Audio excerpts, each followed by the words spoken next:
Sejahtera Malaysia, selamat petang sekali lagi. Denyut nadi suara rakyat bergema di channel ini.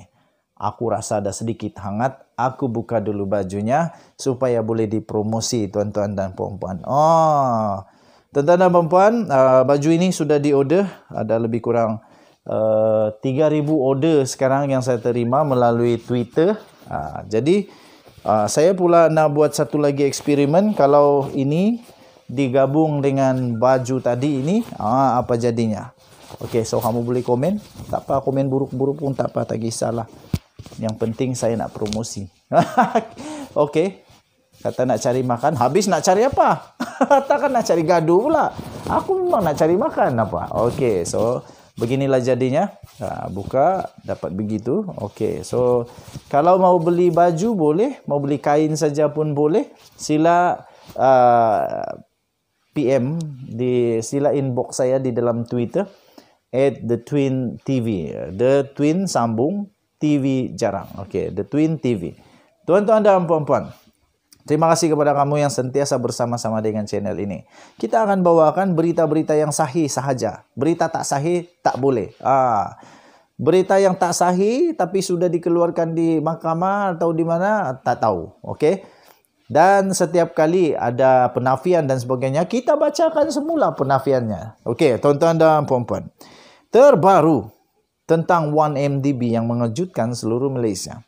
Rupa-rupanya, pengurusan 1MDB tidak mahu transaksi diketahui oleh lembaga pengarah. What?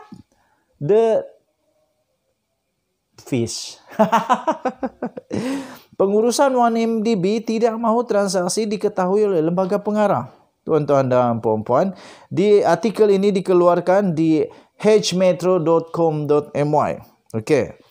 Kuala Lumpur, Mahkamah Tinggi pada hari ini diberitahu pihak pengurusan 1MDB atau One Malaysia Development Berhad tidak mendapatkan persetujuan daripada Datuk Seri Najib Tun Razak dalam keputusan berhubung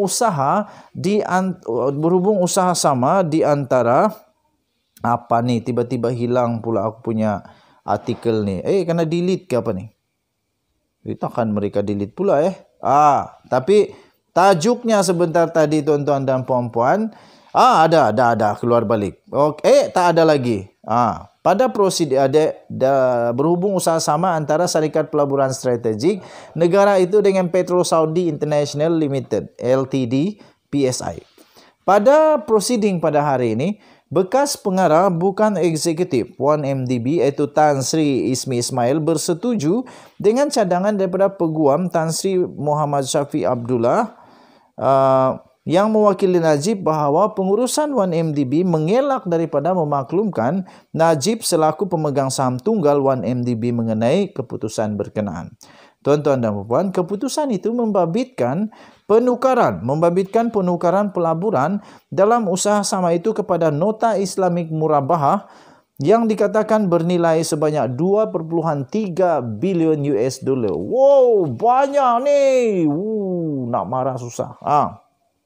Menurut artikel 117 Memorandum dan artikel Persatuan 1MDB, setiap keputusan penting syarikat perlu mendapatkan arahan dan kelulusan daripada Perdana Menteri iaitu Datuk Seri Najib Tun Razak. Okey, tuan-tuan dan puan-puan. ISMI bersetuju dengan cadangan Muhammad Syafiq bahawa pengurusan 1MDB tidak menasihati ahli lembaga pengarah BOD untuk mendapatkan persetujuan Najib mengenai keputusan berkenaan. ISMI juga turut bersetuju dengan cadangan peguam itu bahawa bekas Ketua Pegawai Eksekutif 1MDB iaitu Datuk Sarol Azal Ibrahim Halmi tidak memaklumkan BOD mengenai keperluan untuk mendapatkan persetujuan daripada Perdana Menteri Najib Razak. Aduh, habislah kali ini. Memang sekarang dah jadi habislah. Muhammad Syafiq menyoal balas saksi pendakwaan ke-13 itu berhubung penukaran saham 1MDB kepada Nota Murabahah bagi usaha sama dengan PSI. Apabila ditanya oleh peguam sama ada Najib memainkan peranan dalam penukaran saham berkenaan, saksi berkata berdasarkan dokumen resolusi pekeliling pengarah Tidak. Muhammad Syafiee mencadangkan bahawa BOD sudah pasti melenting jika tahu mengenai perkara itu yang dijawab. Itu yang dijawab oleh Ismi. Mungkin. Ismi berkata beliau hanya mengetahui kini bahawa banyak kali nota murabaha itu ditukar kepada equity dan sebaliknya yang bertujuan supaya ia tidak diketahui oleh BOD dan diteliti oleh auditor. Katanya, perkara itu sudah semestinya dibangkitkan oleh BOD jika mereka tahu mengenainya. Dalam perbicaraan sebelum ini, mahkamah diberitahu 1MDB telah membayar sebanyak $1 bilion pada 2009 bagi 40% kepentingan dalam usaha sama, manakala Petro Saudi memegang kepentingan selebihnya sebanyak 60%, di mana dana itu kemudian ditukarkan kepada nota murabaha. 1MDB kemudian telah membayar sebanyak $830 juta di antara tahun 2010 dan 2011 bagi tujuan yang sama. Dan pada tahun 2012, nota murabaha itu dikatakan bernilai $2.2 bilion. Ismi memberi keterangan terhadap Najib, 68 tahun, yang menghadapi 4 pertuduhan menggunakan kedudukannya untuk mendapatkan suapan berjumlah 2.3 bilion ringgit Malaysia daripada dana 1MDB dan 21 lagi pertuduhan pengubahan wang haram membabitkan jumlah yang sama.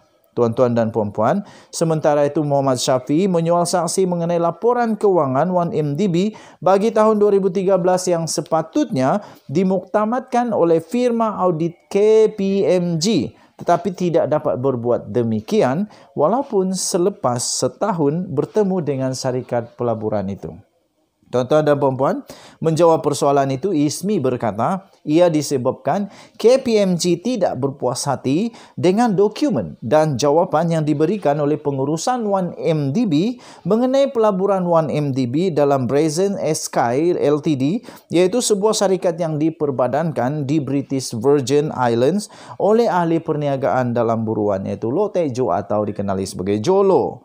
Tuan-tuan dan puan-puan, Ismi berkata pada ketika itu beliau meminta satu mesyuarat diadakan oleh pengurusan 1MDB semata-mata untuk memaklumkan lembaga pengarah mengenai dokumen dan butiran yang diminta oleh KPMG mengenai isu pelaburan Brazen Sky, kerana KPMG menimbulkan syak wasangka terhadap aset asas pelaburan. Tuan-tuan dan puan-puan, Ismi bersetuju dengan cadangan Muhammad Syafiee bahawa sepanjang proses itu Najib tidak menghalang audit 1MDB oleh KPMG. Perbicaraan di hadapan Hakim Datuk Colin Lawrence Sekora bersambung esok.